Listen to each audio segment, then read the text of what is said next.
Hello students, first वास्तुदाब में अपेक्षिक अवनमन first colligative properties हम लोग देख लिए थे। अब हम लोगों को आज की क्लास में दूसरा कॉलिगेटिव प्रॉपर्टीज पढ़ना है। क्या था दूसरा कॉलिगेटिव प्रॉपर्टीज? क्वथनांक में उन्नयन।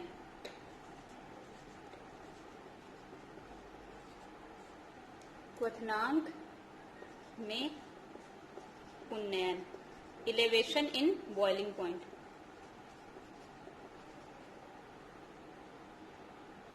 तो कल की क्लास में हम लोग क्वथनांक के बारे में पढ़ लिए थे कि क्वथनांक वह तापक्रम होता है जिसमें किसी द्रव का वाष्प दाब वायुमंडलीय दाब के तुल्य हो जाता है। वह तापक्रम जिसमें किसी द्रव का वाष्प दाब वायुमंडलीय दाब के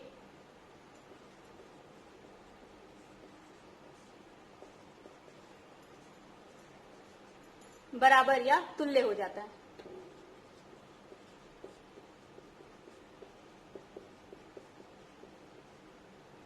ठीक है, क्या पढ़े थे हम लोग कि ये सपोज यहाँ पे एक विलयन हम लोग ले रहे हैं और इसमें सिर्फ विलायक है, शुद्ध विलायक। मान लो सिर्फ वाटर है तो यहाँ पे लिख दो शुद्ध विलायक। तो इसका कुछ वाष्प दाब होगा, मान लेते हैं इसका वाष्प दाब P0 है 0.5 atm। तो यहाँ पे एक ग्राफ बनाती हूं मैं। यहाँ पे टेम्परेचर लिख देते हैं ताप, और यहाँ पे हम लोग लिख देते हैं वाष्प दाब।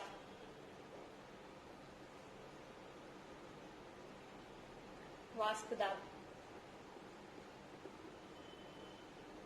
तो यहाँ पे 0, टेम्परेचर यहाँ पे बढ़ाते जाते हैं हम लोग 10 degree centigrade, 20 degree centigrade, 30 degree centigrade, 40 degree centigrade, ऐसे बढ़ते जाएगा। ठीक है, 50। यहाँ पे ऐसे ही 0.1, 0.2, 0.3, 0.4, 0.5, 0.6, 0.7, ऐसे करते करते यहाँ पे मान लेते हैं 1 एटमॉस्फेयर। और 1 एटमॉस्फेयर क्या होता है? वायुमंडलीय दाब ना। वायुमंडलीय दाब 1 एटमॉस्फेयर के बराबर होता है, जानते हो आप लोग। ठीक है, तो जब हम लोग यहाँ पे शुद्ध विलायक लिए हैं तो शुद्ध विलायक का वाष्प दाब कितना दिया हुआ है? 0.5 atm। शुद्ध विलायक का वाष्प दाब 0.5 atm। तो कब कौन सा नॉर्मल टेम्परेचर है? यहाँ पे नॉर्मल टेम्परेचर कितना होगा? 25 डिग्री सेंटीग्रेड से 27 डिग्री सेंटीग्रेड के करीब। तो मान लेते हैं ये 25 यहाँ पे कितना है? इतना है। ठीक, ये है नॉर्मल वाष्प दाब 0.5 के बराबर है। अब हम लोग इसको गर्म करना शुरू करेंगे।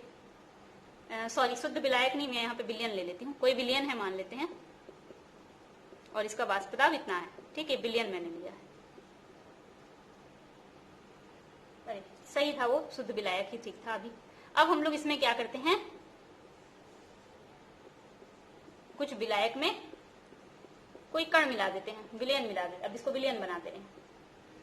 ठीक, अब इसका वाष्प दाब, ये शुद्ध विलायक का वाष्प दाब था। ठीक है, और ये विलयन का वाष्प दाब। इसका वाष्प दाब तो क्या आएगा? इससे कम आएगा कि वाष्प दाब में अपेक्षिक कमी आती है, तो इससे कम आएगा। तो 0.4 आया मान लेते हैं। तो 25 डिग्री सेंटीग्रेड, टेम्परेचर यहाँ पे 25 डिग्री सेंटीग्रेड है। तो 25 डिग्री सेंटीग्रेड पर शुद्ध विलायक का वाष्प दाब कितना है? 0। विलयन का वाष्प दाब कितना है? 0.4। तो ये विलायक के लिए है, ये वाला विलायक के लिए है, और ये वाला किसके लिए है? विलयन के लिए। क्लियर है? विलयन वाला नीचे है, विलायक वाला ऊपर है। अब देखो, इसको मैं गर्म करने लगी। मैंने गर्म किया, इसका टेम्परेचर क्या हो गया? 25 से बढ़ते गया बढ़ते गया बढ़ते गया 100 डिग्री सेंटीग्रेड जब आया टेम्परेचर, इधर बढ़ जाते हैं, यहाँ पे 100 डिग्री सेंटीग्रेड कर लेते हैं। ठीक, तो जैसे जैसे टेम्परेचर बढ़ा, 25 से 30 हुआ तो यहाँ पे वाष्प दाब बढ़ा, फिर 40 हुआ, वाष्प दाब बढ़ा। तो वाष्प दाब कैसे बढ़ते जा रहा है? 0.6 हुआ, 0.7 हुआ, 0.8 हुआ। तो मैं टेम्परेचर बढ़ाते जाऊंगी। 30 डिग्री सेंटीग्रेड 0.6 हो गया, 40 डिग्री सेंटीग्रेड 0.7 हो गया, 50 डिग्री सेंटीग्रेड 0.8 हो गया। 100 डिग्री सेंटीग्रेड पर कितना हो जाएगा? 1। यहाँ पे 1 है, 1 हो जाएगा। तो ग्राफ कैसा बनेगा? ऐसा। ठीक, अब सेम वैसी विलयन का मैं गर्म करूंगी। 25 से टेम्परेचर होगा 35, 35 से 45, 45 से 100, जितना भी पहुंचना है, 110 तक पहुंच गया मान लेते हैं। 110 डिग्री सेंटीग्रेड पर इसका टेम्परेचर कितना हुआ? प्रेशर कितना हुआ? 1 एटमॉस्फेयर। 25 डिग्री सेंटीग्रेड पे कितना था 0.4, 35 पे बढ़ा 0.5, फिर 0.6, ऐसे बढ़ते गया ना, तो ये भी बढ़ते जाएगा, ऐसे बढ़ते जाएगा और लास्ट में फाइनली कितना हो जाएगा 1 के बराबर हो जाएगा। तो ये ग्राफ ऐसे बनेगा। ठीक, तो ये विलियन का ग्राफ और ये विलायक का ग्राफ। तो देखो विलियन का ग्राफ नीचे बन रहा है और विलायक का ग्राफ ऊपर बन रहा है। अब देखो कब एक एटमॉस्फेयर हुआ प्रेशर विलायक के लिए, जब प्रेशर 1 एटमॉस्फेयर हुआ तब मान लेते हैं टेम्परेचर कितना था 50 डिग्री सेंटीग्रेड, और विलियन के लिए जब 1 हुआ तो कितना है, ये 100 है, ये 50 है, यहाँ पे 90 मान लेते हैं, तो ये हो गया 90 डिग्री सेंटीग्रेड।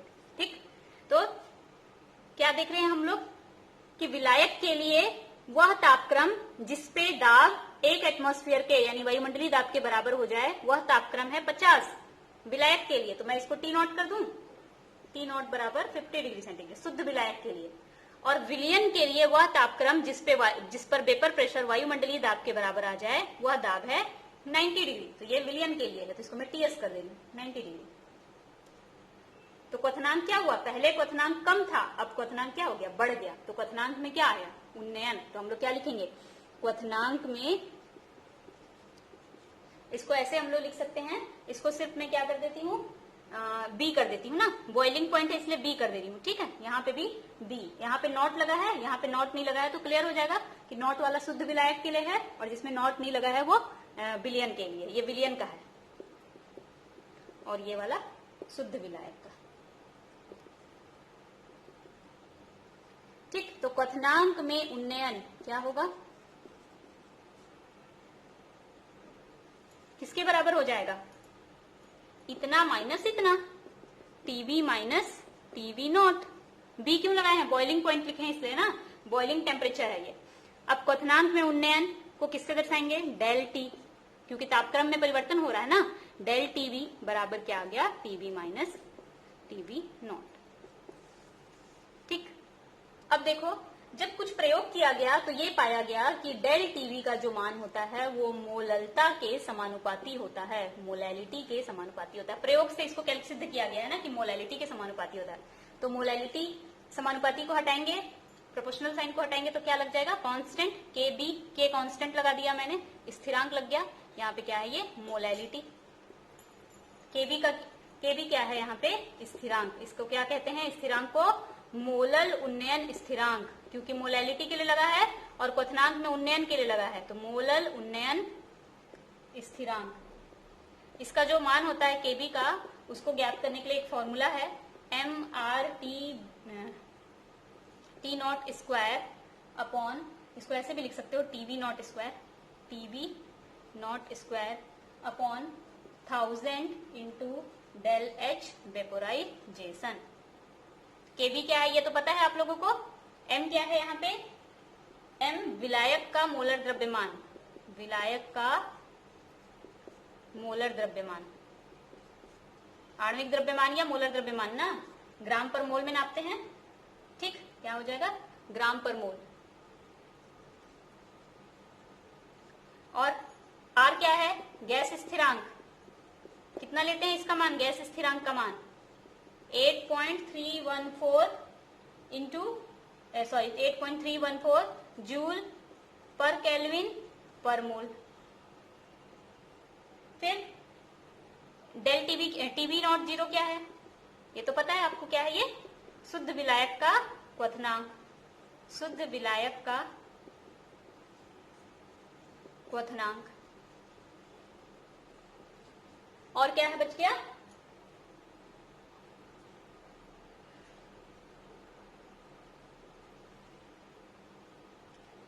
नहीं दिख रहा है क्या, ये कट तो नहीं गया। ठीक, और क्या बच गया इसमें से, डेल एच। तो डेल एच क्या हो जाएगा, एंथैल्पी ऑफ, क्या बोलेंगे इसको, डेल एच क्या है, एंथैल्पी ऑफ वेपोराइजेशन। तो वाष्पन की एंथैल्पी, वाष्पन की एंथैल्पी, वाष्पन की एंथैल्पी कितने, किसमें लिखते हैं इसको, जूल पर केल्विन में ना, जूल पर केल्विन। ठीक, सारा का सारा पॉइंट दिख गया, आप लोग नोट कर लिए। इधर मिटा देती हूं मैं,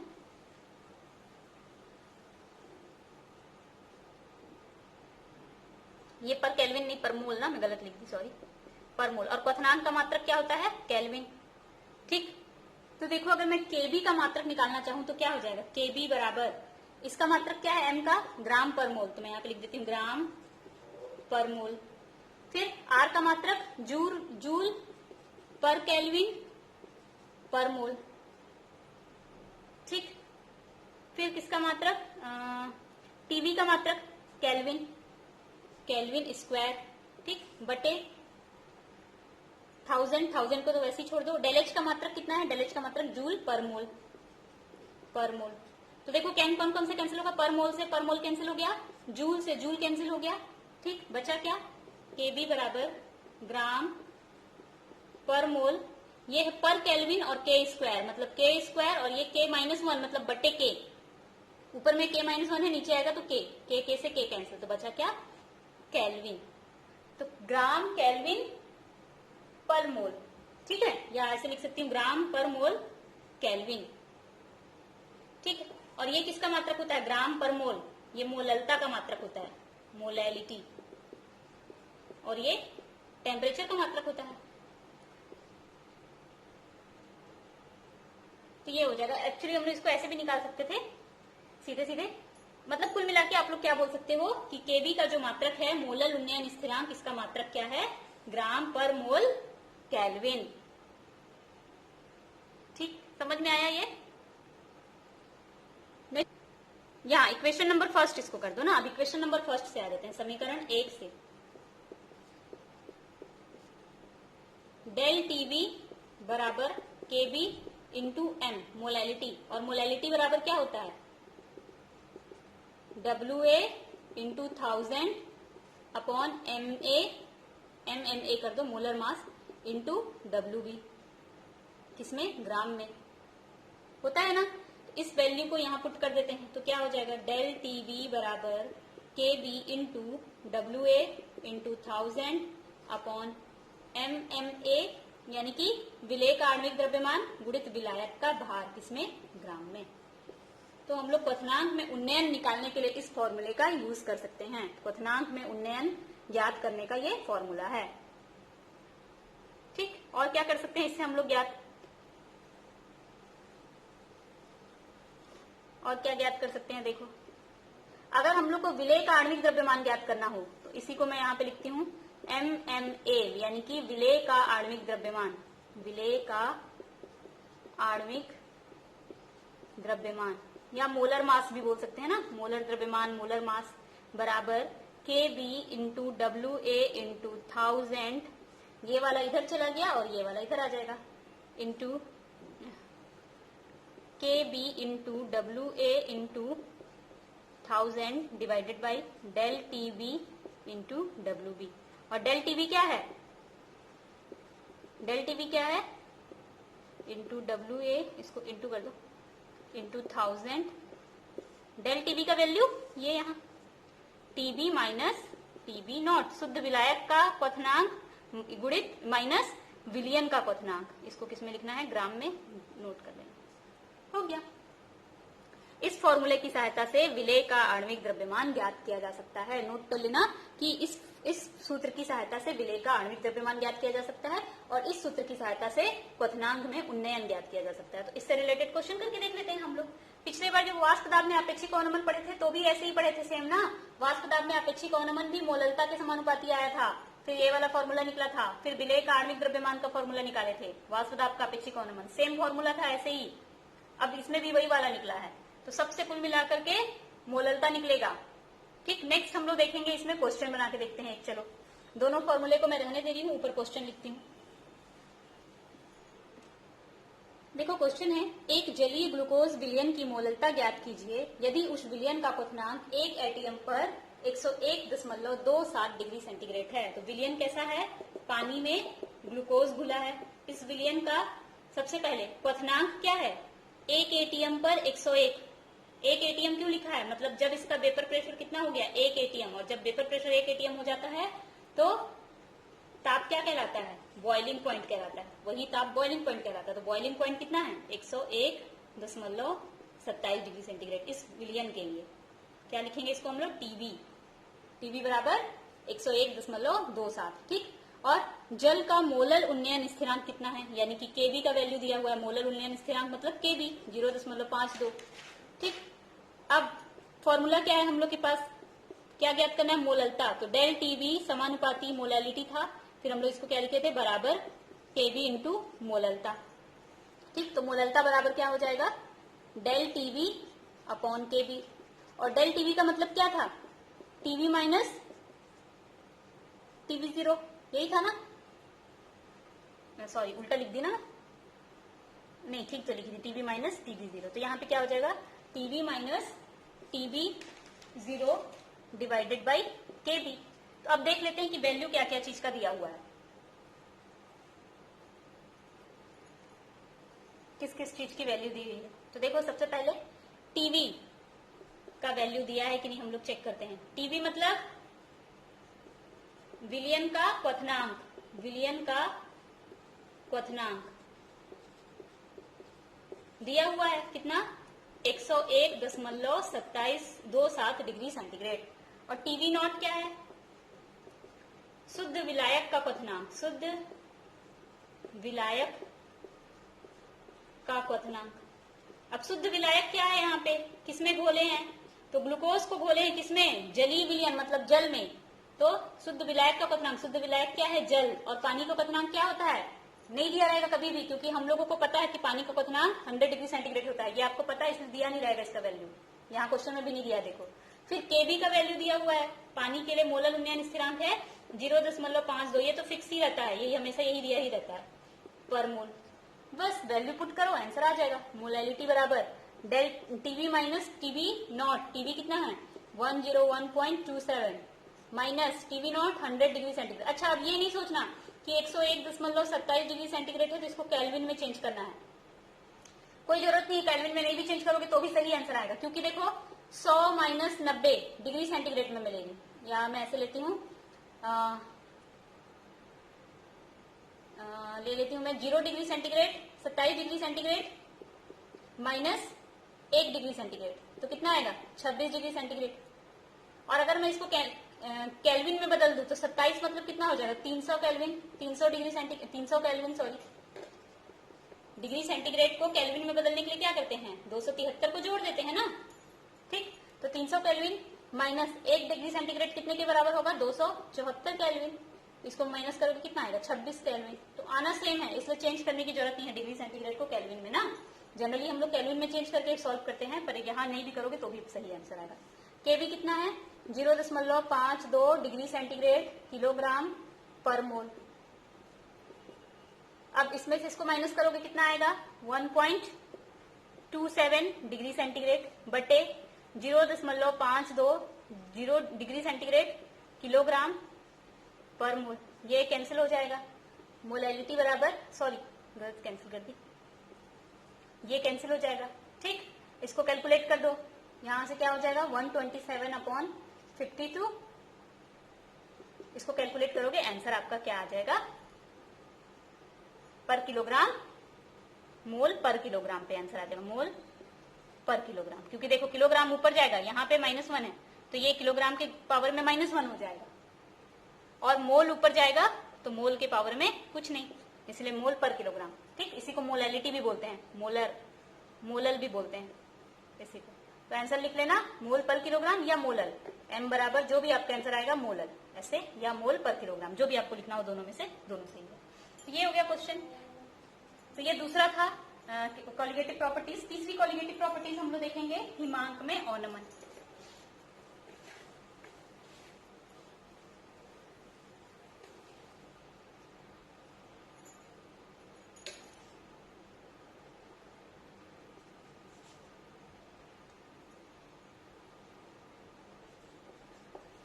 हिमांक में औनमन।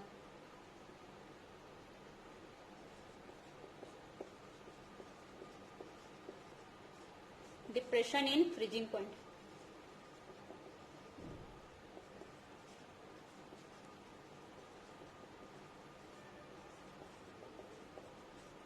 देखो सेम वैसे ही, पहले विलायक ले लो केवल, विलायक का कुछ वाष्प दाब है, मान लेते हैं इसका वाष्प दाब है विलायक का P नॉट बराबर 0.5। ऐसे ही मैं अपने मन से मानती हूँ, हर बार वैल्यू कई बार बोल चुकी हूँ ना।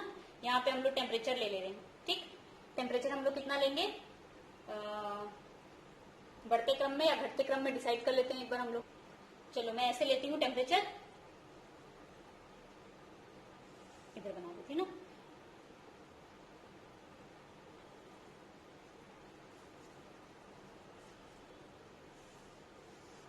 यहां से मान लेते हैं -10, -8, -6, -4, -2, फिर यहाँ पे 0, ठीक। ये 0 होगा टेम्परेचर। ऐसे हम लोग ले ली। यहाँ पे वाष्प दाब ले लेते हैं, वेपर प्रेशर बढ़ते हुए 0.1, 0.2, 0.3, 0.4 और यहाँ पे हम लोग ले लेते हैं 1 atm वेपर प्रेशर, ठीक। तो अभी देखो इसका वेपर प्रेशर कितना है 0.5 और टेम्परेचर कितना हम लोग यहाँ पे लिए हैं 27 डिग्री सेंटीग्रेड रूम टेम्परेचर। तो इधर से और बढ़ जाती हूँ 10, 20, 30, तो 27 डिग्री सेंटीग्रेड यहाँ कहीं होगा। और तब कितना है इसका 0.4, 0.5 और इसको 1 को और ऊपर कर देती हूँ मैं 1। तब ये 0.5 के बराबर है। कब 27 डिग्री सेंटीग्रेड पर, यहाँ पे कहीं पे 27 होगा। किसके लिए है ये, शुद्ध विलायक।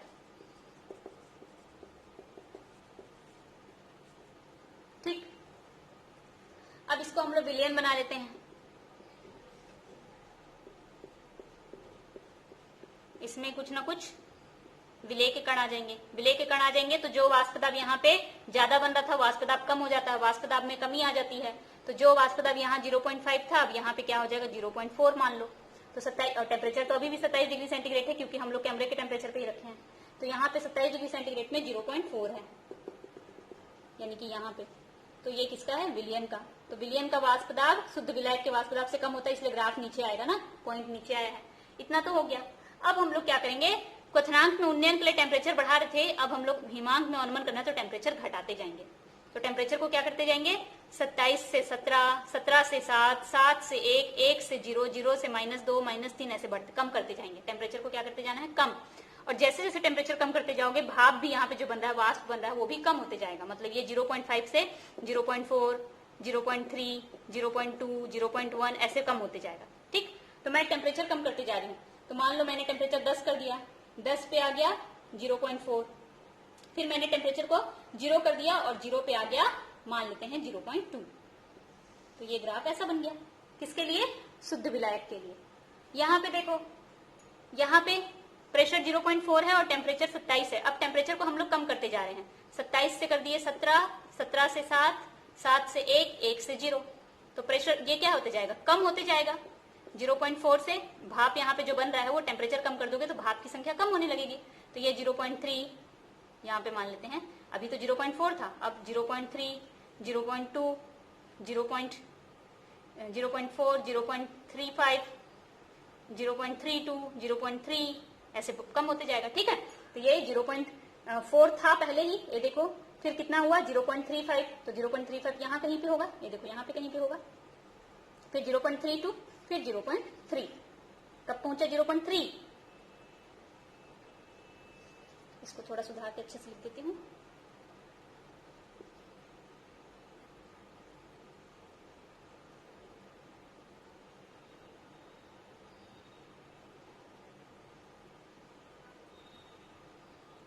हाँ देखो, यहाँ तक हम लोग 0 पे पहुंचे थे, यहाँ पे क्या हो गया, ये ठोस में बदल गया। विलायक किस में बदल गया, ठोस में। ठीक। और इसका वाष्प दाब कितना आ गया 0.3। अब ये कम होते जा रहा है, 0.4, 0.4 से कम हुआ और कम हुआ और जाकर के कम हुआ, बहुत कम हो गया। ठीक है। ये मान लेते हैं हो गया 0.25 और यहाँ पे जाकर के विलयन क्या हुआ, ठोस में बदला। ठीक। और ये यहाँ ऐसे, तो ये वाला टेम्परेचर, ये तो 0 आ गया था और ये वाला टेम्परेचर ये यहाँ पे आकर ठोस में बदल रहा है। ठीक।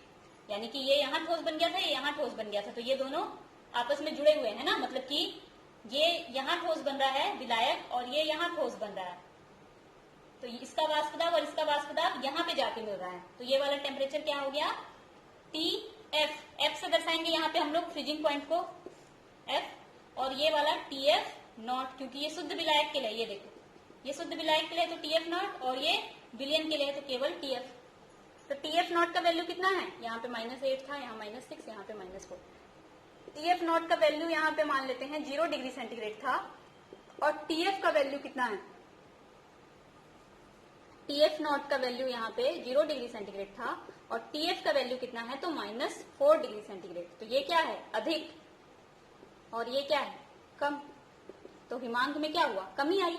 अवनमन पहले विलायक था तो 0 डिग्री सेंटीग्रेड में ही ठोस में बदल गया, अब जब वो विलयन में बदल गया है तो -4 डिग्री सेंटीग्रेड में ठोस में बदल रहा है, मतलब और कम हो गया उसका हिमांक। इस टेम्परेचर पे ठोस में बदलता था, वो और कम टेम्परेचर ले जाने पे ठोस में बदलेगा। तो हिमांक में क्या आ गया, अवनमन, कमी आ गया। कितना कमी आया वो देख लेते हैं। तो हिमांक में अवनमन बराबर, हिमांक में अवनमन बराबर क्या हो जाएगा, TF minus TF naught minus TF। जो बड़ा है उसको पहले लिखो, जो छोटा है ये बड़ा है इसलिए इसको पहले लिखिए, छोटा इसलिए से बाद में ना। और इसको किससे दर्शाएंगे, डेल TF बराबर TF नॉट माइनस TF। वहां पे क्या था, TB माइनस TB नॉट, क्योंकि ये बड़ा था इसलिए, ये बड़ा था इसलिए पहले इसको लिखे थे। यहाँ पे कमी है इसलिए वो बाद में आया, पीछे चला गया है। अब जैसे हम लोग उसमें पढ़े थे कि बॉइलिंग पॉइंट किसके समानुपाती था, मोललता के, क्वथनांक में उन्नयन मोलतलता के समानुपाती था। वैसे यहाँ पढ़ेंगे कि प्रयोग से सिद्ध किया गया कि हिमांक में अवनमन मोललता के समानुपाती होता है, सेम उसी के जैसा। फिर क्या हो जाएगा, सेम F है तो यहाँ पे स्थिरांक KF हो जाएगा और M, वहां पे KB को क्या कहते थे, मोलल उन्नयन स्थिरांक। यहाँ पे क्या बोलेंगे, मोलल, क्योंकि ये अवनमन है इसलिए अवनमन स्थिरांक,